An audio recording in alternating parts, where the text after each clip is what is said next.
The advice and opinions expressed by the host of Autism Live and her guests are meant solely as suggestion and should not be in any way construed as child-specific advice. The Center for Autism and Related Disorders advises working with a board-certified behavior analyst who has experience with autism before starting any intensive behavioral intervention. Any choices you make in determining your child's treatment are completely at your own discretion.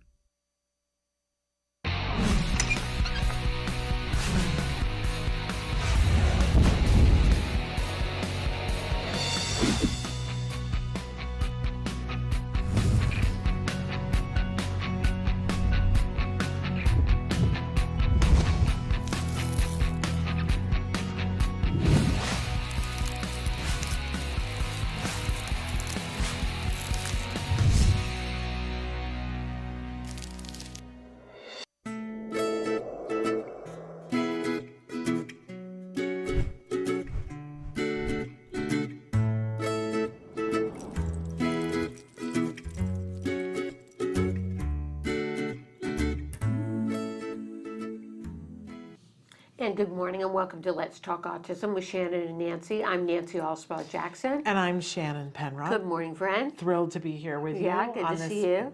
big week. Just a couple of days from now, you're getting a big award. Oh yeah, that's right. So we're Denim, Diamonds and Stars. We're so all Dr. excited Grant about Boucher. it. Yes, excited to be there to see both of you get those big awards, and Aaron Murphy. Getting the other award. We're really thrilled about that. Right. It'll be a fun night. It will be a fun night. You know, I noticed in last week's show we didn't have as much interaction, and part of it was because we forgot to tell them all the different ways that they could interact. So I want to take just a second, and Trayvon, I hope you're ready to show them some of the different ways that they can interact, because we do love it when you guys are interactive with us. We love to hear from you. Remember that our website is autism-live.com, but Trayvon's going to show you a bunch of other ways that you can connect with us. You can connect on the website. There's a chat button at the bottom. You just click chat. Very cool. Or you can be talking with us on Facebook or on YouTube, and we're finding new places. Well, I'm not, but Trayvon is finding new places for people to watch the podcast, either live or recorded. So we love to interact with you. So Trayvon's going to show you that. Okay, great.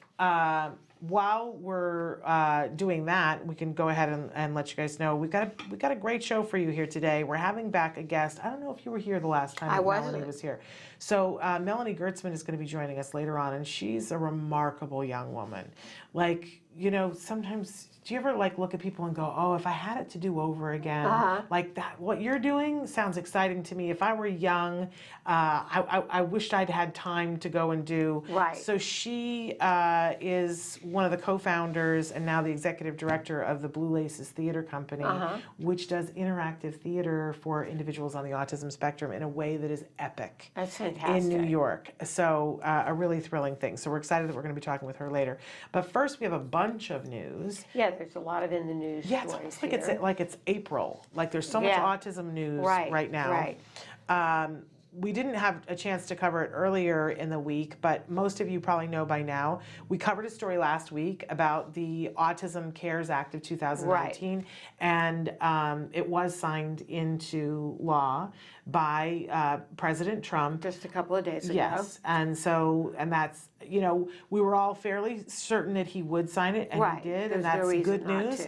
And that sets aside a whole bunch of money that can be used for research in the field of autism as it relates to health. Right. So that's a very exciting thing, and we're thrilled that our government could come together on this issue and do what was right. Finally, yeah.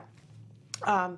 And also this week, something else that happened was that we are now officially at all 50 states have some form of coverage for autism. Officially, insurance coverage for autism for the first time, all 50 states, which is amazing. And then now, maybe now that there's all 50 states, maybe we can get a federal mandate, which was the thing that we wanted, I don't know how many years ago, and couldn't get, so we had to get all 50 states. Right. And I just want to give a big shout out to some of the major players who made sure that happened. Lori Unum and, and now I'm going to draw a blank on, it'll come to me in a minute. Karen, is it? Well, Karen Fessel certainly had stuff to do with that, but I can think what her daughter's name is, but I can't think Okay. what her name is. It'll come back to me in a minute. But some really incredible moms worked really hard to make sure that all 50 states got this. So thrilled and happy that that finally all 50 states have something. Right.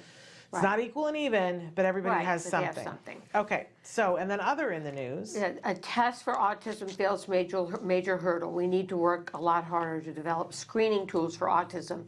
The most widely used screening tool is what's known as the MCHAT for short, and that's the modified checklist for autism in toddlers with follow-up.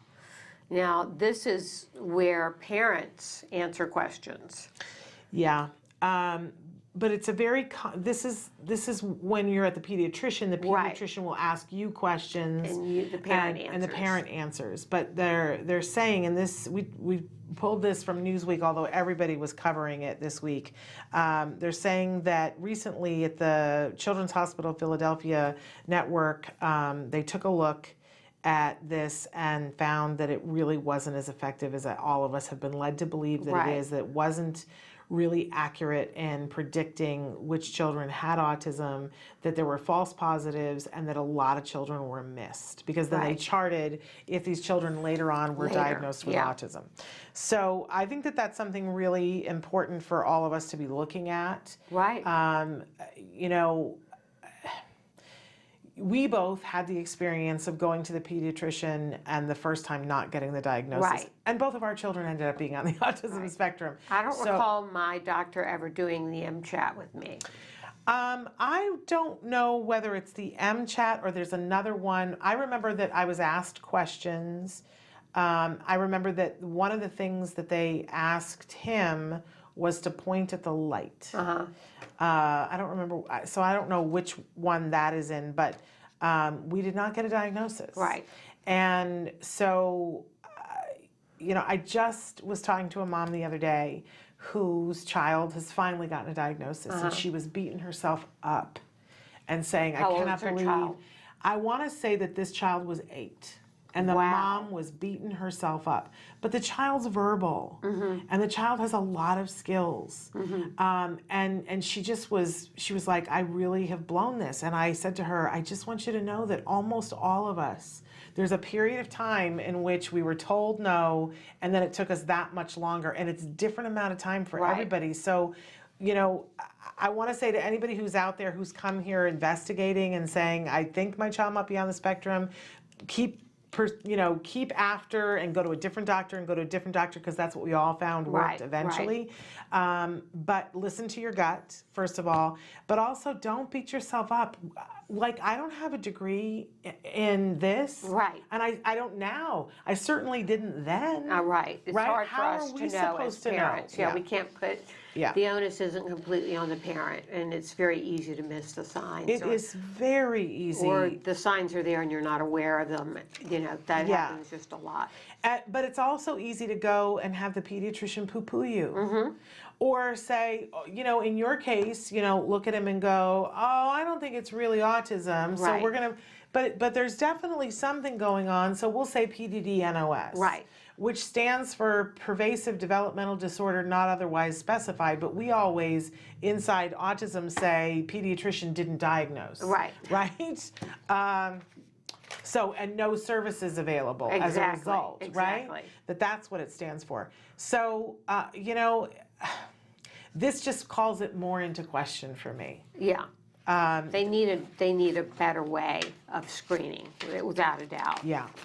And everybody's looking, and there's been some promise. We've covered some stories in the past where, you know, they're on to some different things. And of course, what everybody hopes for at some point is that there will be a way to screen that is not subjective. Right. Because right now, all of the ways of screening are subjective, where somebody looks at it and goes, well, you know, they don't make great eye contact, but does it warrant this? And, you know, and they're lining things up, but is it really getting in the way of, it's subjective. It just is. Yeah. So, moving on to the story that tore all of our tickets this week. About the boy in kindergarten in Chattanooga, Tennessee, who was punished for giving his classmate a hug. Yes. And at least something was said to the effect to the parents that that it was going to be reported with him being a sex offender, the being on the sex offender list for a boy giving a hug in kindergarten. It's like, how ridiculous can we get, people? You know, I don't understand that in the least. Can I just say, and I don't know, it's all upside down and everybody's been reporting on it. Right, As far as and the school is now saying that they didn't punish the child or treat it as a discipline issue. and everybody has agreed that the teacher has not filed a report saying that the person is, so I don't know if it was just something that was said in a moment of this is what could happen, and, you know, was it interpreted wrong, but, you know, all this hullabaloo, no matter what was said and what, all this hullabaloo because a kindergartner hugged a child. Now, is it possible that there are children in kindergarten who don't want to be hugged? Yes. And I don't think that any child should be forced to be hugged if they don't want to. But this stuff happens because we're not properly training people. If we took the time to give all teachers training in how to deal with behavior, let's not even call it dealing with autism. If we allowed them to learn how to deal with behavior that's happening that you don't want to see in the classroom, we would get so much more done. I feel so bad for this little boy. Yeah, because they've switched classrooms, teachers, and they have enrolled them in special education services, which is a good thing. Yeah. You know, I had the opportunity the other day to be with a lovely young man who's on the spectrum, 11 years old. And at a certain point, you know, I'm always, when I'm with a person who's on the autism spectrum, I'm always trying to find the doorway in. Right. Like, I want to connect with them. And this wonderful, sweet young man, at a certain point, we connected. We like found something to connect on, and it was like, woohoo. And he took his little hands and he put them on my face and he gave me a kiss. Aww. And it was the sweetest, nicest thing, right? But then he went to kiss me again, and then he went to kiss me again over here. And that's when his parents said, you know, ixnay on that, because he's 11 and they don't, you know, Right. they don't want. And I thought, I understand, but I hate it when we have to be that way. I agree. My child was very affectionate, and I remember the teacher in a certain grade who was like, that's gotta stop. And I remember asking, why exactly does that have to stop? And she was like, because it's outside the norm. And I just kind of wanted to throw up. I was like, what society are we living in? What, you know, although I guess to a certain point, you know, he can't be 27 and Right. going up You to have to women and teach doing that, boundaries, yeah. because the women will be like, I didn't ask Right, for that, right. right? I don't know where the line is, but I It's know a for hard- sure that a 5-year-old Hugging another child and is giving them a not kiss anything is to do with sexual harassment. that's right. It's not anything to do with sex. And So that the school teacher, district is looking into it, and we'll see and what every happens news outlet in the world, including us, is looking into it. It's Right. been in everything everywhere. Anyway. Okay, very interesting story out of New York, Rochester, New York, that there, like in California, Right. there are vaccine laws. Right. That you, at certain points, you have to have your child vaccinated. Right, Now, it's mandated or they can't Right. go to school. and it's changed a lot over the years, because it used to be that, you know, the whole time that I've had a child living in California, there's been a law saying you must vaccinate your child. But there were exemptions. Right. If you could have a medical exemption, that your doctor said, I don't think this is advisable to give this child the vaccine. There were religious exemptions. And then there were personal belief exemptions. And you could have any one of those three in the state of California, and you had to fill out a paper, and you often had to have it signed by a pediatrician. And we've gone through different machinations.